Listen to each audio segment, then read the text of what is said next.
আমরা এরকম বাংলাদেশিরা তো প্রচুর পরিমাণে সেক্স ফ্রাস্ট্রেটেড।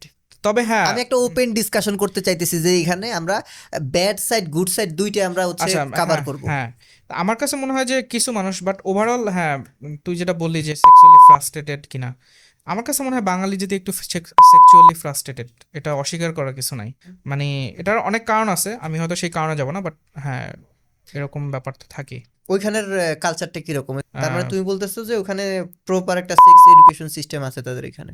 হ্যাঁ যেটা বাংলাদেশে নাই ওখানে বাচ্চারা তোমার কি ছোটবেলা মনে থেকে হয়, তুমি কি এটা কিভাবে দেখো, এটা কি হওয়া উচিত নাকি হওয়া উচিত না? অবশ্যই হওয়া উচিত বাংলাদেশে অবশ্যই একদম প্রাইমারি স্কুল থেকে সেক্স এডুকেশন দরকার কারণ হচ্ছে আমরা প্রত্যেক দিন তুমি যখন নিউজ ফিড স্ক্রল করবা তখন তুমি দেখবা যে হচ্ছে 10 বছরের তরুণী ধর্ষিত, হুম 8 বছরের তরুণী, বাচ্চা মেয়ে, হুম তরুণী বলা যায় না, বাচ্চা মেয়ে ধর্ষিত, 15 বছরের শিশু ধর্ষিত, শিশু হুম হুম শিশু ধর্ষিত।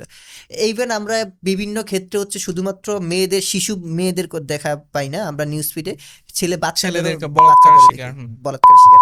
এটা খুবই খুবই একটা জঘন্য ব্যাপার। তো আমাদের এডুকেশন সিস্টেমটা, আমি বলতেছি যে এখানে সেক্স এডুকেশন সিস্টেমটা আসলে শেখানো উচিত, অ্যাড করা উচিত।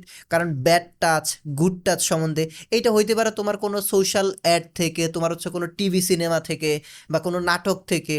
এইটা আসলে মানুষের মধ্যে অ্যাওয়ারনেস তৈরি করা উচিত। এটাতে শুধু তোমার হচ্ছে স্কুল এবং কলেজে রেগুলার যে ক্লাস সিস্টেম বা ক্লাস নিচ্ছে এরকমভাবে শেখাতে হবে এরকম না, যেই কোনো মাধ্যমে সোশ্যাল মেসেজগুলো প্রতিটা কোম্পানি, তারপর প্রতিটা মুভি, প্রতিটা সিনেমা, নাটক এইভাবে ছড়া দেওয়া উচিত। এটা এটা ভালো বলছিস যে আমরা সেক্স এডুকেশন বলতে কেবল বাচ্চাদের স্কুলে দরকার আমরা ওটা মনে করি কিন্তু আসলে কি ওইটা দ্বারা সম্ভব না, এখন যদি আমাদের আমাদের সেক্স এডুকেশন বহুমুখী হতে হবে অর্থাৎ আমাদের বৃদ্ধদেরকেও হচ্ছে এই শিক্ষার আওতায় আনতে হবে সেটা কিভাবে এই যে সোশ্যাল মিডিয়ার মাধ্যমে সরকারি বিভিন্ন ধরনের প্রজেক্ট থাকতে হবে প্রচারণা থাকতে হবে এবং এটা এই শিশু নির্যাতনের জন্য এটা কঠোর আইন তো থাকতে হবে, এটা প্রয়োগ হ্যাঁ করতে হবে। যেমন অবশ্যই আমার মনে হয় যে এই ধরনের কেসগুলো, যে মামলাগুলো যেগুলো আছে বা এই ধরনের বাজে রিসেন্টলি জিনিসগুলো কয়েকটা ঘটনা তো খুবই হৃদয় বিদারক খুবই ঘটনা হৃদয় বিদারক ঘটনা। এগুলোর অবশ্যই সরকারের নিন্দা এই জানাই মামলাগুলো দ্রুত নিষ্পত্তি করা উচিত এবং দ্রুত বিচার আওতায় আনা এবং বিচার হ্যাঁ করা উচিত, তাহলে অন্যরা দেখে শাস্তি পাবে, কঠোর শাস্তির আওতায় আনা অবশ্যই উচিত।